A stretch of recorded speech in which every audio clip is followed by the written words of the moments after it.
free? Not yet.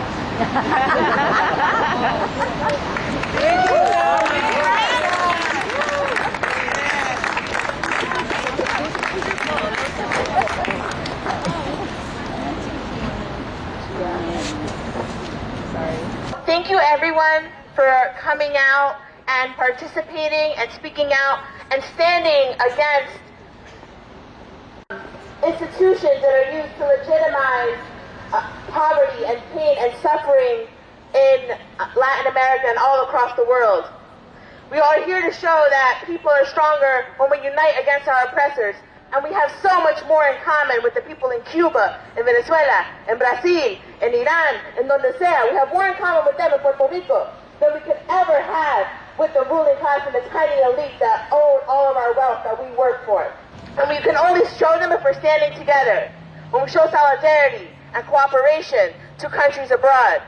So we say no to U.S. intervention, we say no to military aggression, we say no to the blockade, but we say yes to el pueblo y la gente.